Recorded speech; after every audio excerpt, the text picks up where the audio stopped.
Greetings, brothers and sisters. Shalom, assalamu alaikum, ad nastana. Just in my basement gym here, working out. Thought I'd pause to tell you, guess who dropped by to visit me the other day? A gentleman named Geoffry Bronner from the Fraternal Order of Moai. Now, we haven't covered this organization in a long time, and there's been some exciting new developments with that organization, right? So I'm gonna go take a shower here. When I'm done, finish my workout, take a shower here, and then we're gonna discuss these new developments. And it was great to see him again. As you saw in past segments of Points of Light Radio, I brought you parts of the interview, but now you're going to see the whole interview today. Okay? Let's move forward. Like I said, I got to finish up here and get showered up. Ladies and gentlemen, seekers of light and secret knowledge wherever you may be, you are listening to Points of Light Radio, the podcast dedicated to taking you past the apron and behind the closed doors of lodges everywhere. And here is your host, Stan Miller. Mr. Bronner, welcome to Points of Light Radio. Good to see you again, Mr. Miller. Yeah, been a while, hasn't it? Yeah, I had to look. It's been almost 3 years, so it's been longer than I realized. Exactly. First of all, it's been a while, like you say. So why don't you tell my listeners and viewers about yourself? Myself personally, sure. I'm a now retired IT professional. So I spent 33 years working in IT and higher education. So I've retired, which I'm enjoying a lot. It's actually let me put more time into my fraternal activity, which has been great.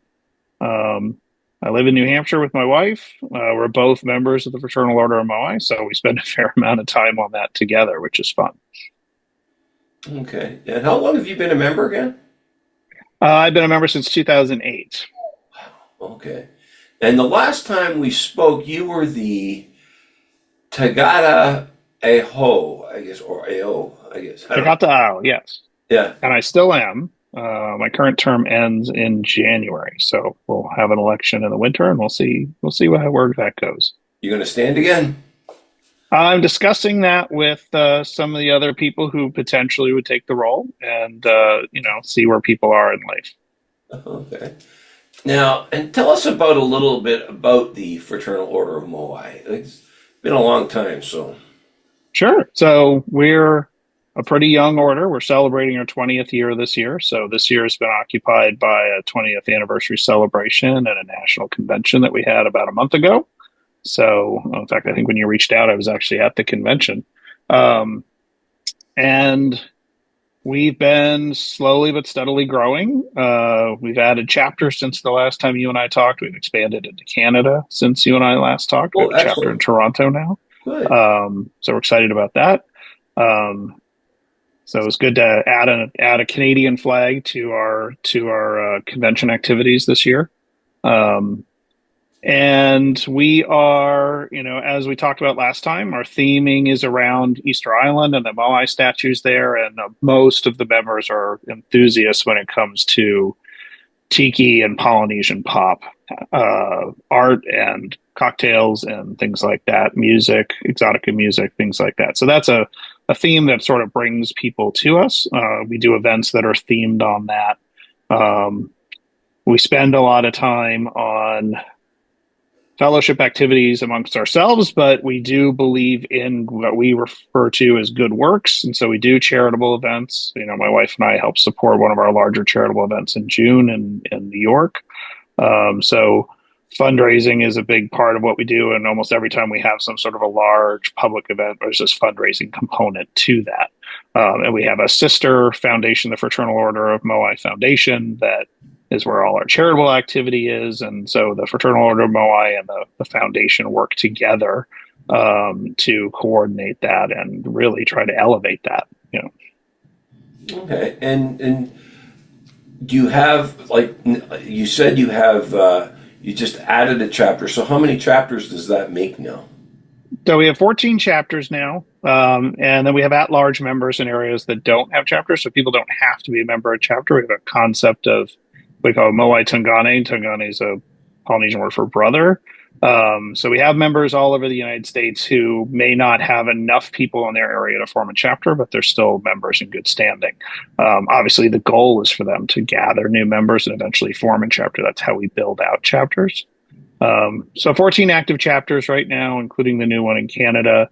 And they are from California all the way down to Texas, all the way up to northern New England. Two of our chapters now are what we refer to as an archipelago, which means they have a much larger territory, one in New England, one in Texas, and then they have subunits within them called a reef. So we're starting to create a regional concept for places where we have a fair number of members, but they're spread out a bit. Okay. And now, when does your chapter meet? So my chapter has 3 reefs, and each reef meets once a month, and they try very hard to stagger those meeting dates so that people can attend other reef meetings. My wife is actually a chapter officer. So she makes a point of trying to go to the other reef meetings so that she's touching base with people who are in the other reefs that she's supporting as an officer. So she doesn't have to go to every meeting, but she certainly makes an effort to be there. And I'm happy to tag along when she does that, of course. Now, are these in-person meetings or do you have virtual meetings? We have virtual meetings when we need to, and some chapters, depending on their circumstances, may be more likely to. Our chapter has a particular culture around in-person meetings. So except during COVID, all of our meetings are basically in person. That's really a priority for us. Do you have, shall we say, online training, or you do not have that sort of thing? We do a lot of the logistical lifting on Zoom, Good. Whether it's planning an event or talking to new officers. In fact, this Thursday, there's an event where we're having an open Zoom that one of our members asked to coordinate for any member in the U.S. to sort of just get together and chat on Zoom in a little bit of a social way. And right now, I'm actually missing a Zoom call for all our ritual masters who are doing a debrief on our national convention, kind of going over some of the new things that were created for that and how well did it go? Do they want to adjust it? So they're debriefing that now, and when we're done, I'll probably hop over and join them. So we certainly do use virtual for practical reasons, but we do feel like presence and celebration is something that's best done in person. So that's always a priority, is to try to get together in person. Now, you mentioned the ritual.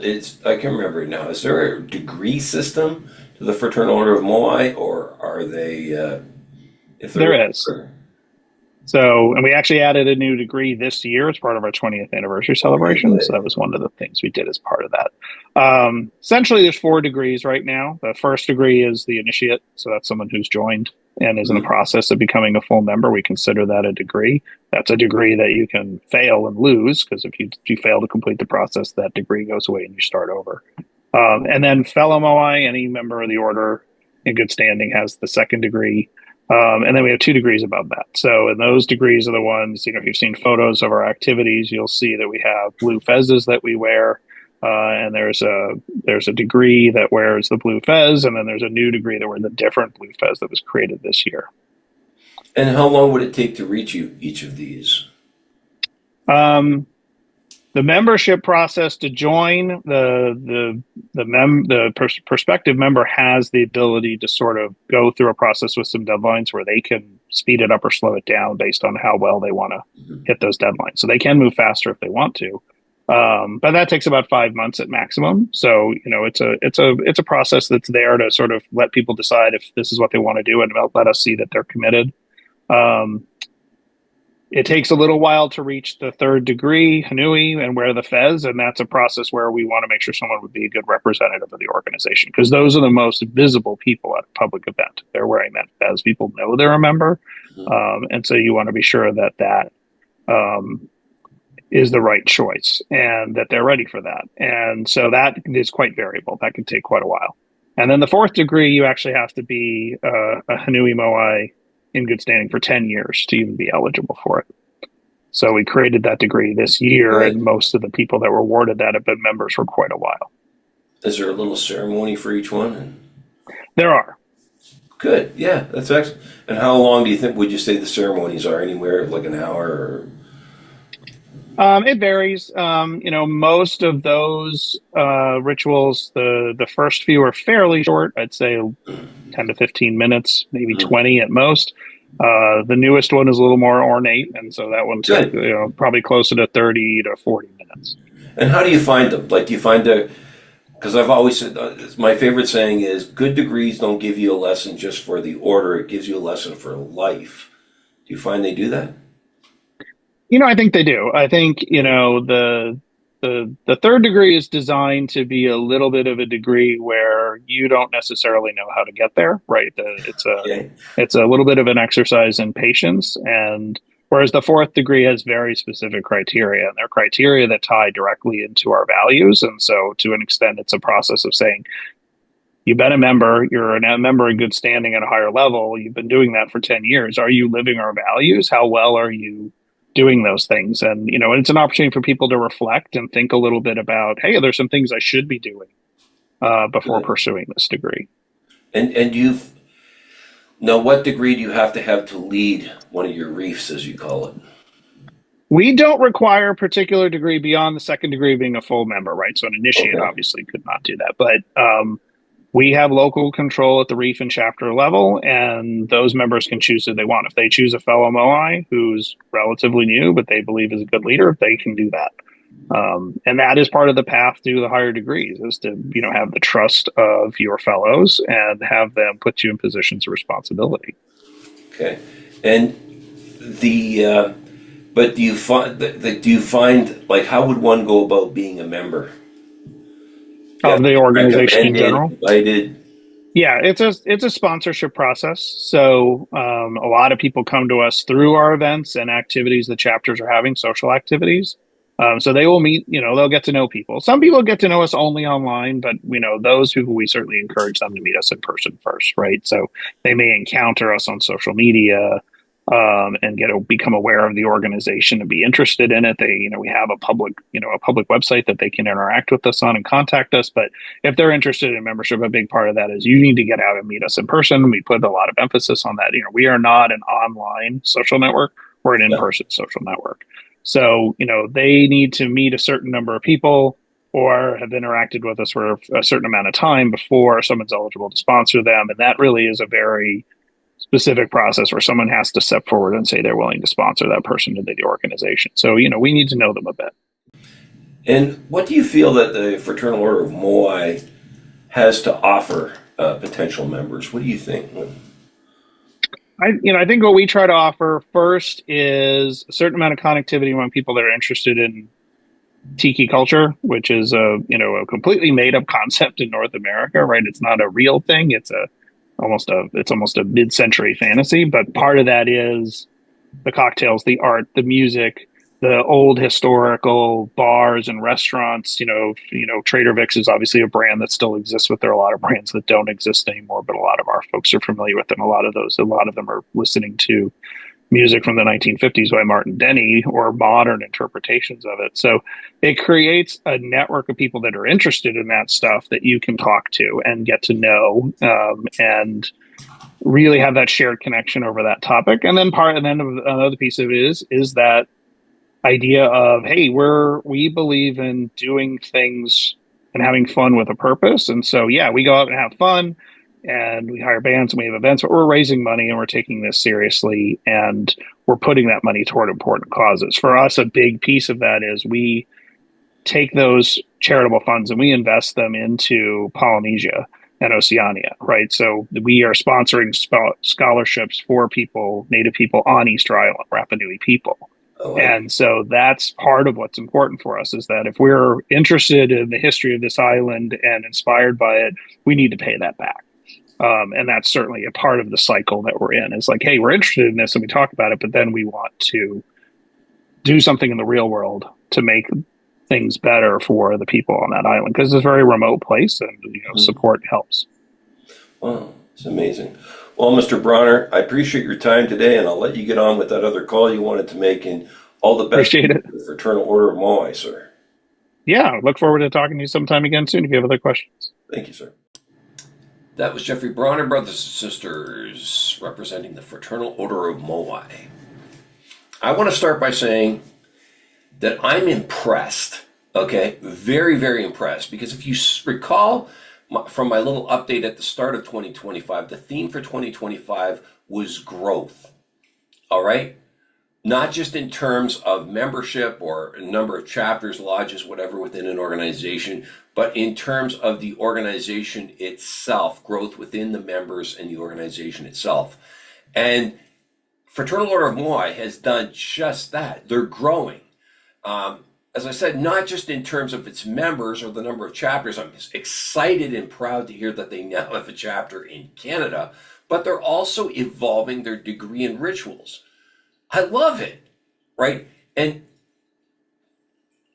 the fact that you're seeing that level of growth in so many different areas within the organization, within the membership, tells me that it's a sign of maturity, how this lodge is changing, not just growing, but maturing, evolving into something that, is amazing. And this, don't forget, this is a young organization, very young, fairly new, as you heard Mr. Bronner talk about that, right? And I tell you, it's great. Like I said, I'm so excited to hear about this. I really am.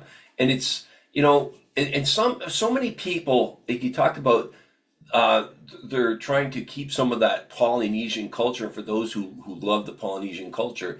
The fact is, so many people visit within this Polynesia and never really give anything back to it. These people love Polynesia, and they're giving back charitably and in a much more tangible way than many organizations usually do give back to an area they're in. So I just love this, right? And I'm not going to wait as long to feature Fraternal Order of Moai going forward. I hope to visit them again. But unfortunately, it's all, like I said, I do have to move along. I do have another interview to do in a few minutes here, so I'm going to have to leave it there, right? But I'm going to enclose a link to the Fraternal Order of Moai website within the detail section of this segment. And I also want to draw your attention to the PayPal link, Points of Light PayPal link in the detail section of this segment. I also want to mention that Points of Light Radio is available on both YouTube and Spreaker. Please share, like, and subscribe when viewing Points of Light Radio on YouTube. I also welcome your comments and input.